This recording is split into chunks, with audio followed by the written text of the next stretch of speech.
An ongoing debate among conservative and traditional Catholics is whether or not a Reverent Novus Ordo Mass is an equivalent replacement for the traditional Latin Mass. That's what we're going to talk about today on Crisis Point. Hello, I'm Eric Sammons, your host, editor-in-chief of Crisis Magazine.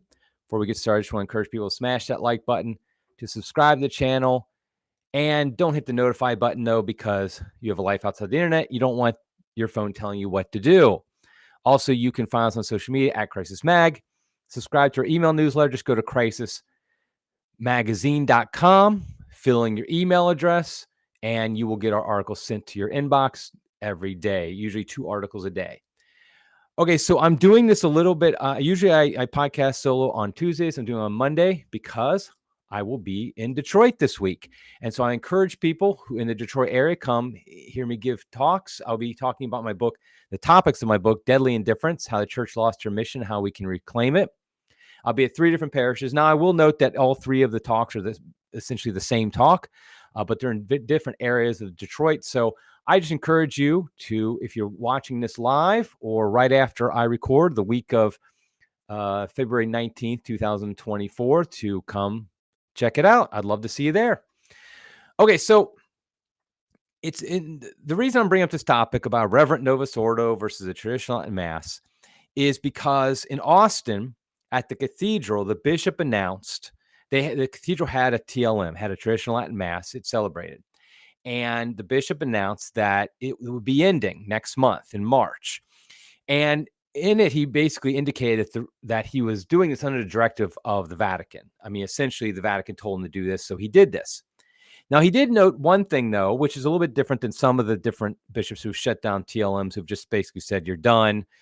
Go find a parish to attend, and we don't really care about you.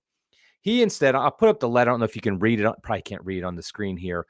But one thing he noted was that he said you must attend the current, it would change to the Mass would be the current edition of the Roman Missal, just another way to refer to the Novus Ordo Missal, the Mass it's said at most parishes around the world today.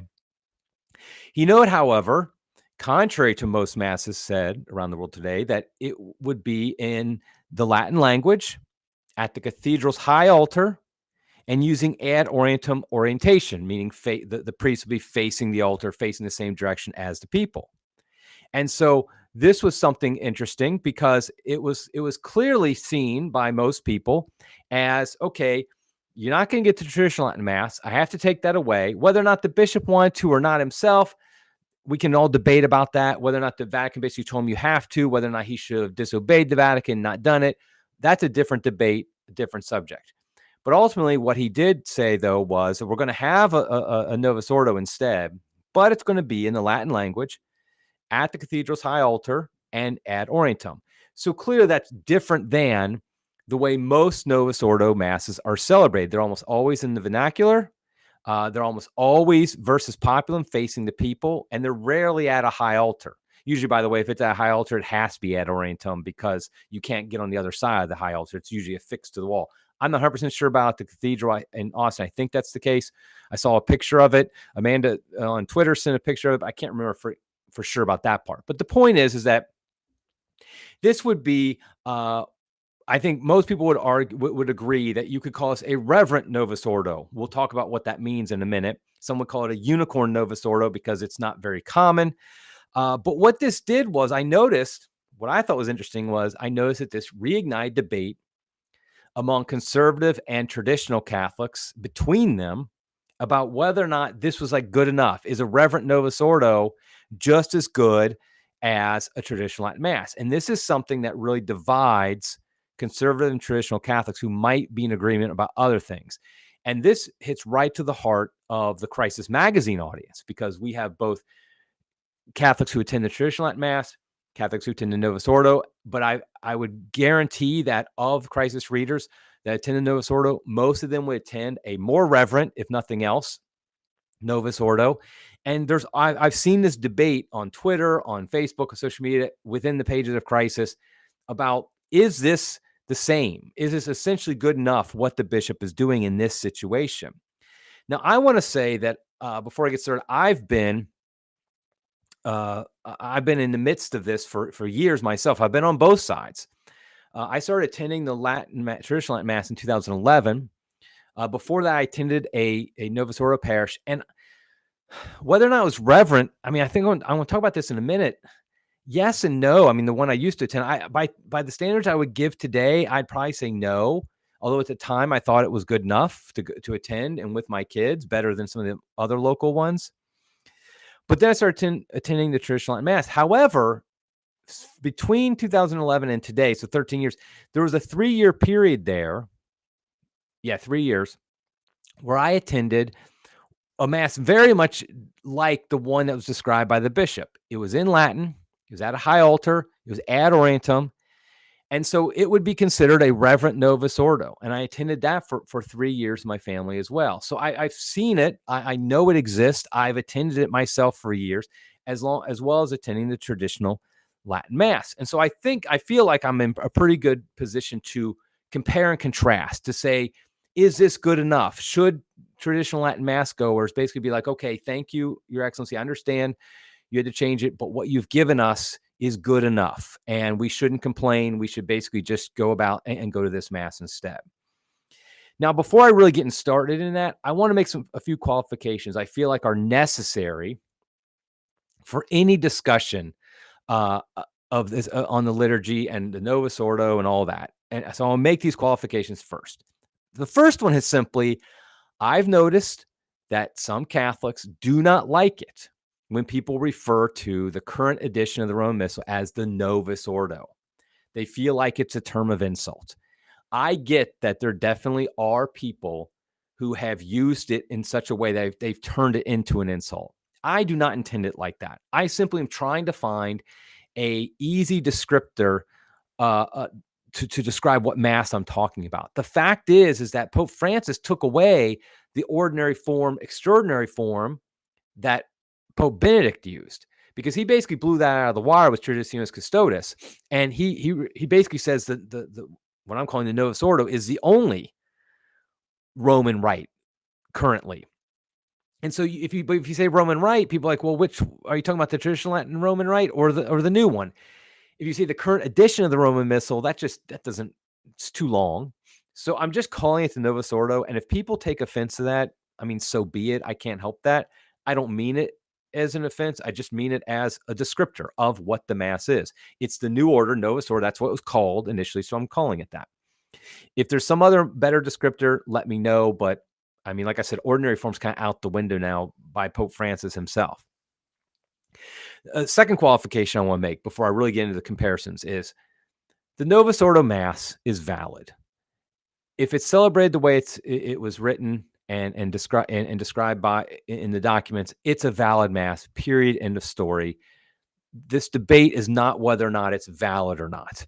In fact, those who say, well, it's valid and that's all that matters, that's a problem, because that's such a minimum standard. And it's such a lame standard. It's like going up to somebody saying, who's been married for 10 years, well, is your marriage valid? As if that's all that matters. Let's say they're completely unhappy and like the marriage is in a terrible state right now. And they're not even living together anymore. And they have all these problems. And you say, well, it's valid, so that's all that matters. Of course you wouldn't say that. That's ludicrous. Validity is like the base minimum. Then you go from there. So the Novus Ordo is valid. Now, that being said, there are definitely Novus Ordos that are celebrated that are not valid. Just we've heard this by using wrong matter. They sometimes change the form. I mean, so I'm not talking about those.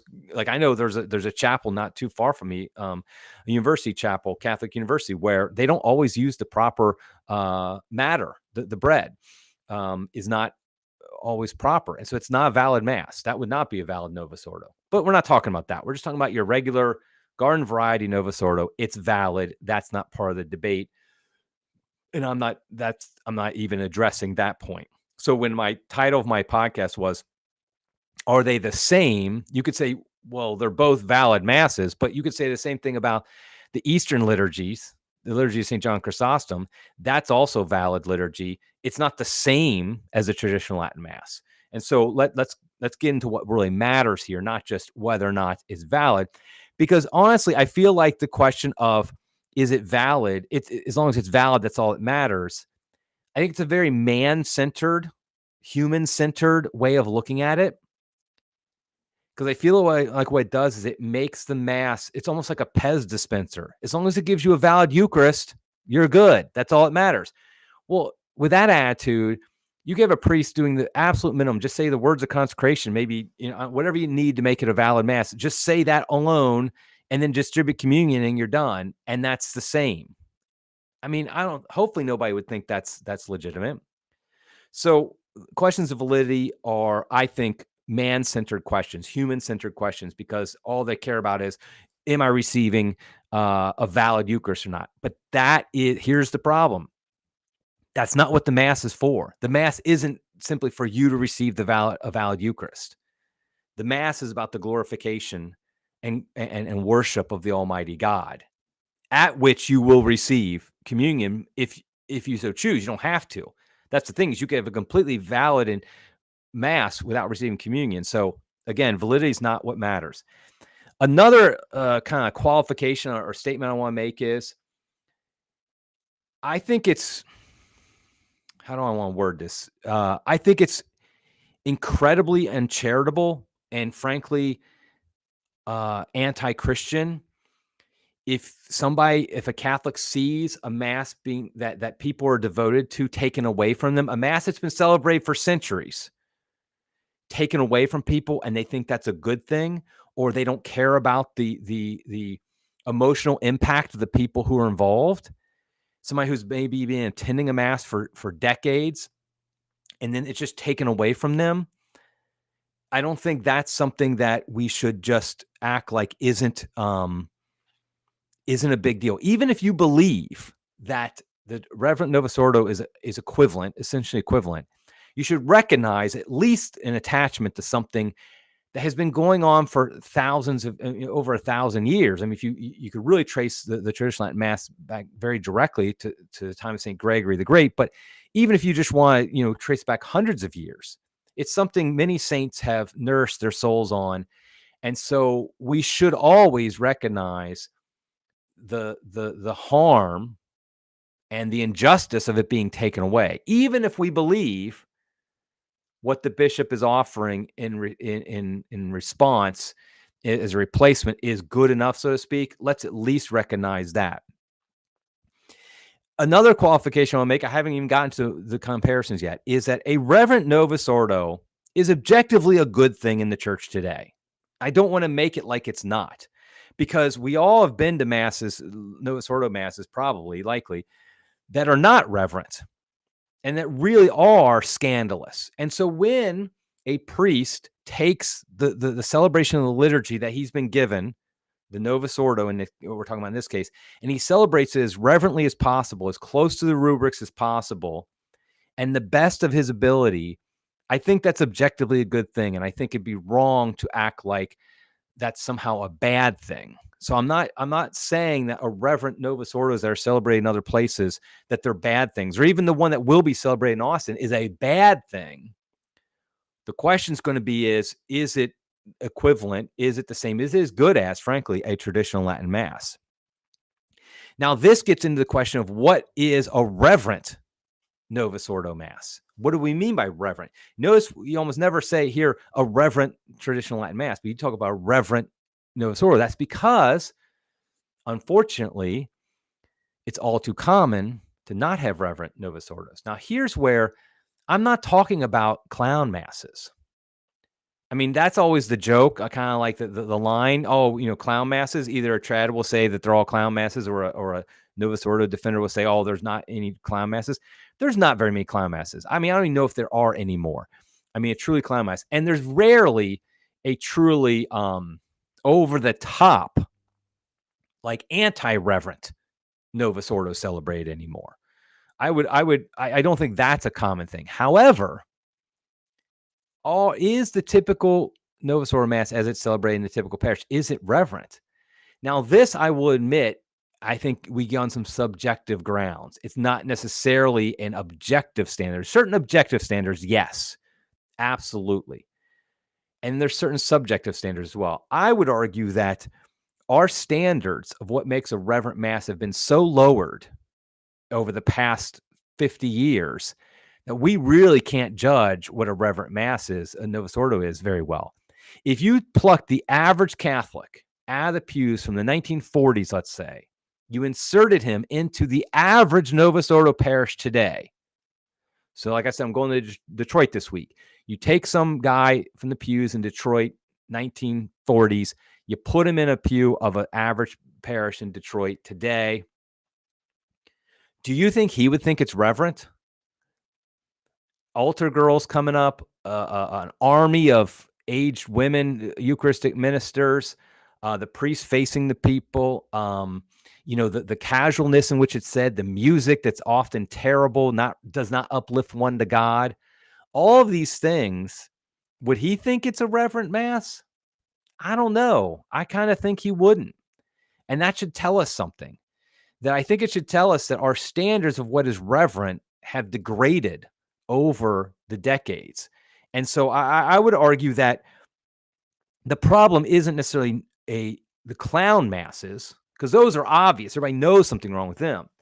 I would say a bigger problem is our standard of reverence, like what it really is. Now, the final thing I want to say, kind of qualification, before I even talk about the differences and whatnot, and whether or not they're the same or equivalent or as good as, I'm not saying, and I feel like I have to say this because somebody will come back and argue, point this out or something, like, I'm not saying anything about people who attend the Novus Ordo here. If I talk about the Novus Ordo liturgy, did the people who attend it now have anything to do with creating it? No, they didn't. And so I'm not talking about them in any way, shape, or form. I know many saintly people who have exclusively attended Novus Ordo. So graces are, because it's valid Mass, graces are available through it. And as we should know from our Catholic theology, there's the objective and the subjective when it comes to receiving graces through the sacraments in particular. When you receive the sacraments, God gives you graces, but you subjectively can receive more or less depending on various factors. Some of them have to do with you, your attitude. Some of them do have to do with the surroundings of how the kind of atmosphere in they open you up to receiving them. So I'm not saying that those who attend Novus Ordo, I'm actually not saying anything about them. So if you are listening to this and you attend a Novus Ordo and you somehow get offended by what I say, that's on you, not on me, because I'm not saying anything about you. I'm just talking about objectively the two masses and how they interact and how they compare. So the question is a Reverent Novus Ordo a replacement for the traditional Latin Mass? Again, I saw a number of people saying that this is fine, and that basically if you don't accept this, you're kind of rejecting Vatican II, or you're rejecting the Church's authority to make these changes and things of that nature. Even by some people who I know attend the traditional Latin Mass were saying this. And so the question is that really the case? On the surface, I've said this to friends before, that if you attend the Mass I used to attend, the Latin language Novus Ordo ad Orientem at the high altar, the average Catholic who doesn't know a lot about liturgy would not be able to tell the difference between that and a traditional Latin Mass in general. On the surface, they appear very much the same. In fact, if you look at the thumbnail for this episode, you'll notice I have two photos, and both of our priests celebrating the Mass, and both are ad Orientem at the elevation. However, one is a Novus Ordo, one is a traditional Latin Mass. People who kind of follow these things will know immediately which one's which, but you might not. You might just be like, oh, I'm not 100% sure which one's which. There's slight differences at that point in the Mass. But the point is, on the surface, again, there's not, you can't necessarily tell the differences just if you show up, especially if you don't know any Latin. You don't know exactly what they're saying. It all kind of comes across very similar. However, the more you attend the traditional Latin Mass, and I want to emphasize that, the more you attend, the longer you attend the traditional Latin Mass, the more the differences become obvious, particularly if you've attended the Novus Ordo for years, and then you've now attended the traditional Latin Mass for months or even years. The notices become much more stark. You can't help but start to notice them over time. And they are some fundamental differences that can't be overlooked. Like I said, they take a while to appreciate and understand the differences.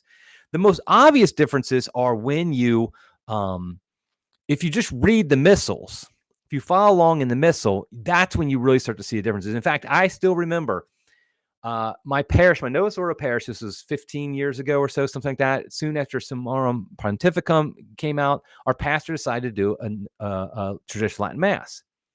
So I and a number of my friends at the parish, we all decided to attend. And I remember we afterwards, when we had those red missals, they handed those out. So we kind of read through that during the Mass and everything like that. And I remember the number one point of discussion afterwards when we hung out after the Mass was, oh my gosh, I can't believe those prayers. I mean, that's literally what almost every one of us said. We were all struck reading the missal by the prayers, by how rich they were, by how full they were, by how hardcore they were, how sacrificial in nature they were.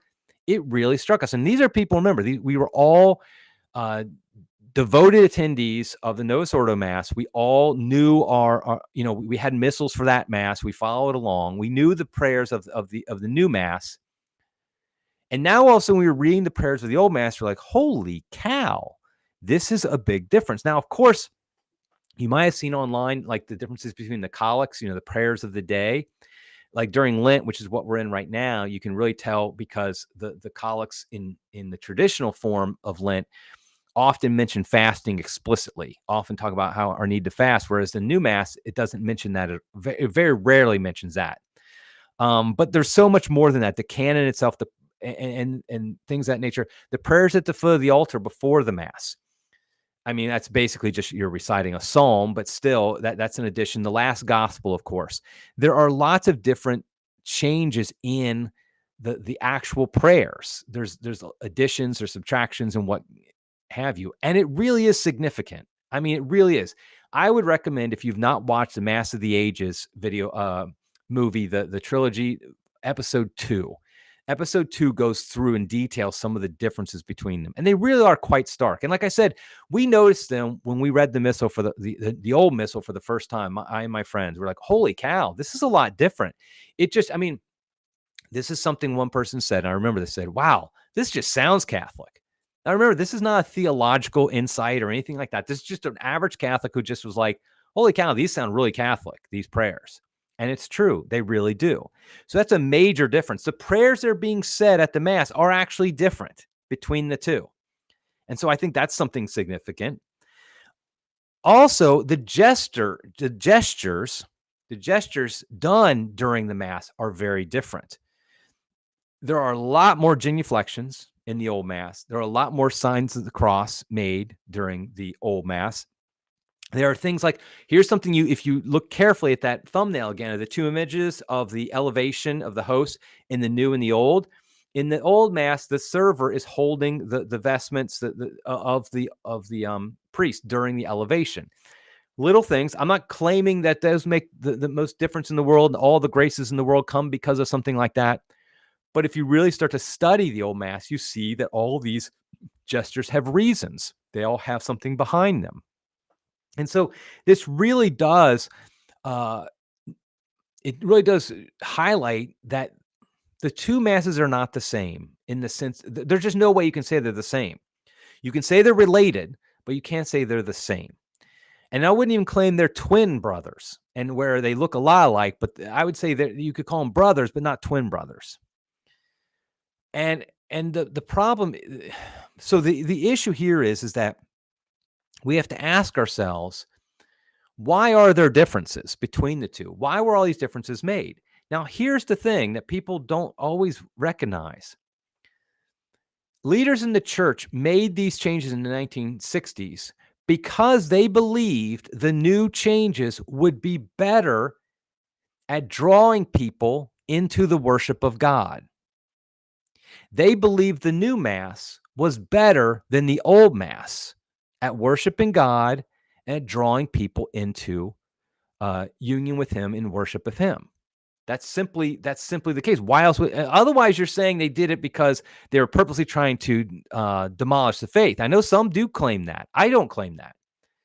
There might have been one or two bad actors. Don't get me wrong. I acknowledge that. But I'm just saying, like, for example, Pope Paul VI, when he approved this, His intention, I believe, was to help people worship God better. So he believed the new Mass would do it better. So that, because of that, these are all people admitting that one is better than the other. So we have to ask ourselves, is that the case? Is one then better than the other? Or are they exactly equivalent and they both worship the exact same? If that's the case, why would we even stop the old one? Why would we have gotten the new one? Why would we end the old Mass at the Austin Cathedral if they're exactly the same? Clearly, leaders in the church don't think they're the same. They think the new Mass is better. So we have to ask ourselves, is the new Mass better? And I would, of course, I think this is going to come as a shock to no one. I would, of course, argue that it is not.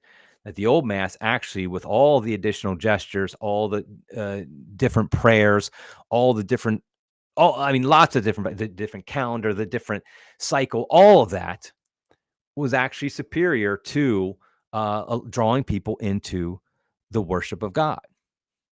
I also think that we have to look at the fact is that the new Mass can and usually eventually does get degraded. What do I mean by that? If we look at the new Mass and how it's celebrated, the culture surrounding it, the options that are allowed for it, we find that the new Mass is much more likely to be conformed to the kind of personality and attitude of the priest celebrating it. If the priest is more of a kind of outgoing, happy-go-lucky guy, the Mass kind of tends to be like that, celebrated like that. If he's a more introverted, quiet person, the Mass tends to be celebrated more like that. What happens is the personality that come out more in the Novus Ordo because of the fact they have more options and the fact that they're facing the people often and the fact that they're it's in the vernacular. All these things kind of lead towards that. And so, and the fact is that the reality is the pressure from the hierarchy is to make the Novus Ordo, frankly, less relevant. Not relevant. Well, that too. Less reverent. And you see that by bishops who have outlawed ad orientem, for example. Why would you do that? Why would you outlaw ad orientem? The traditional posture of the priests, both East and West, for as long as we know. And so we see that we have this power given to the celebrant priest, which is just frankly too much power. And I've talked to priests who are Novus Ordo priests, they celebrate Novus Ordo, and they will admit that. They will say the same thing. Yeah, I have too much power. They try very hard, and God bless them for doing it, to stick to just the basic rubrics. But even that's kind of a decision they have to make. They have no decision to make in the traditional Mass. They just have to say it, how it's out there. There's no options for them, really.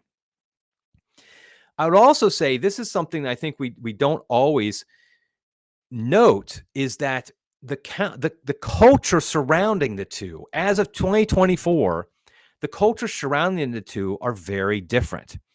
The traditional Mass has a very long history. It dates back more than a millennia, and it really has its foundations from apostolic times. The Novus Ordo, while it does have connections to the old Roman Rite, is basically 60 years old. About 50 years old.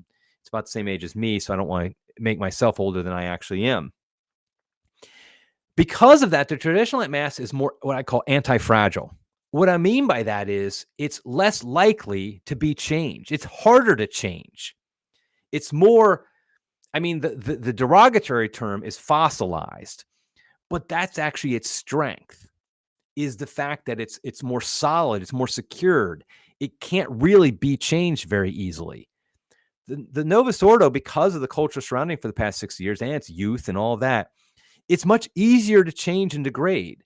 We all have seen this where a parish might have a Novus Ordo celebrated by a priest, a pastor who's great. He's doing a good job. It's great. Then all of a sudden he gets transferred somewhere else. A new guy comes in and the whole thing gets changed. Now it's a completely different atmosphere at the Mass than it was with the old pastor. That should not change. Who the priest is celebrating the Mass should not have hardly any impact on the atmosphere, the culture, and the way a Mass is celebrated. But it does all too often, sadly, tragically. And so even when you have for example, at this Austin Cathedral, yes, they're going to start with Latin language, with ad orientem, and at the high altar. How long will that remain? Will that still be the case in 5 years? I doubt it, frankly. I doubt it at the rate we're going. And so I really feel like we have to acknowledge that the culture surrounding the two are very different. And you can't just kind of pick up one and replace it with the other one and act like everything is basically still the same. They're not. It's not going to be different. Now, some might argue that the culture surrounding the traditional Mass is a negative one. That's why Pope Francis did what he did to try to restrict it. Okay, I won't argue that there are some bad apples in the trad community, just like there are a lot of bad apples in the Novus Ordo community. Like I've always said, and by the way, this is not to say this person's a bad apple. Just the example I've given is, if you want to ban the traditional Mass because of Taylor Marshall, then you have to ban the Novus Ordo because of Father James Martin, because they're the two prominent online people. And they're, if you think Taylor Marshall is a terrible problem, so therefore you have to ban the whole traditional Mass, we'll do the same to the Novus Ordo because it's Father James Martin. I use that example only to show how ludicrous it is to shut down a Mass because of what you perceive to be a few bad apples. And so I really think that this is why Novus Ordo people who attend Novus Ordo need to realize why TLM attenders are so upset when their TLM is taken away. That's not just a mix and match thing. Their whole spirituality has developed around a Mass, again, that has been around for centuries. If somebody just decided to create their own Mass, so to speak, and people were attached to it and had an emotional attachment, and the Pope came in and shut it down, that's one thing, because that's actually against the church. They created their own Mass on their own or whatever. That's one thing.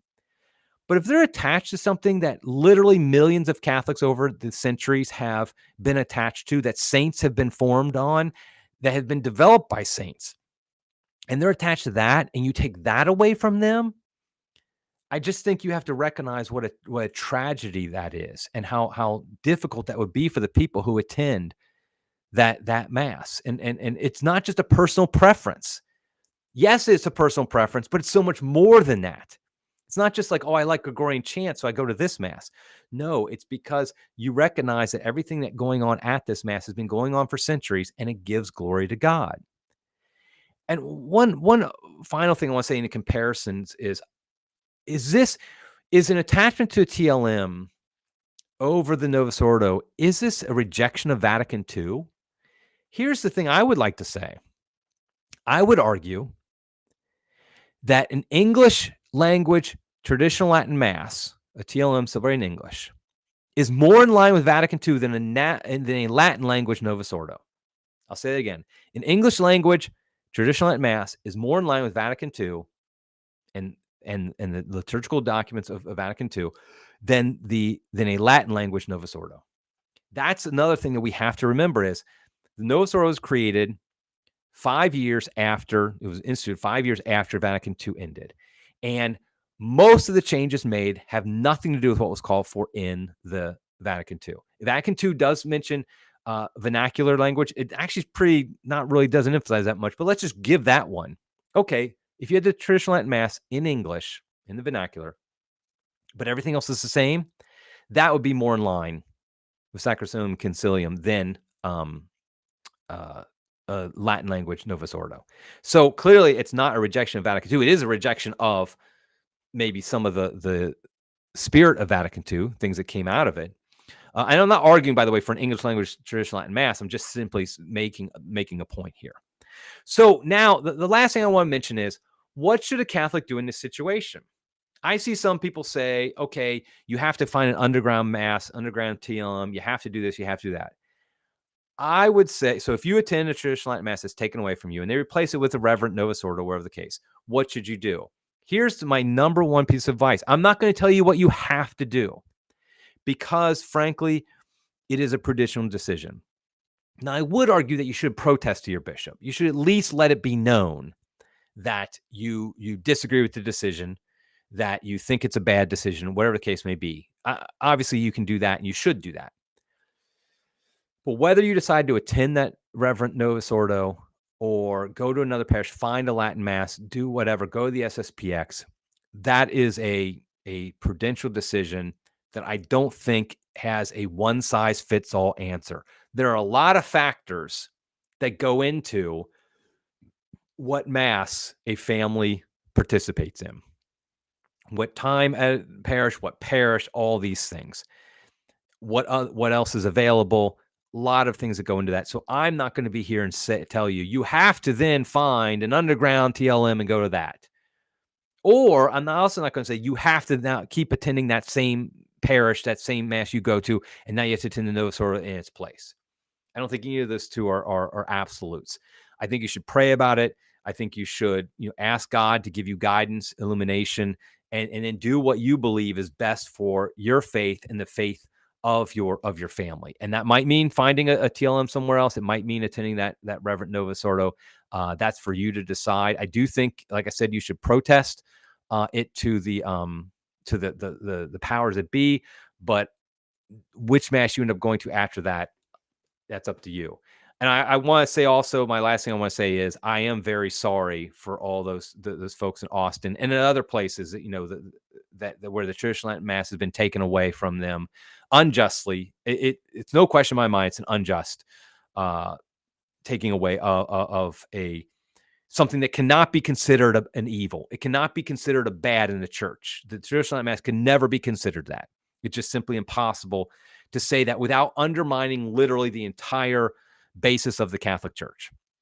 If the traditional Mass is bad, then the Catholic Church fell away many, many years ago.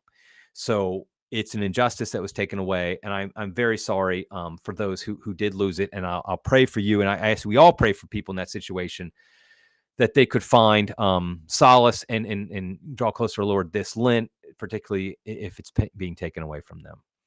Okay, well, that's it for now. Until next time, everybody, God love you.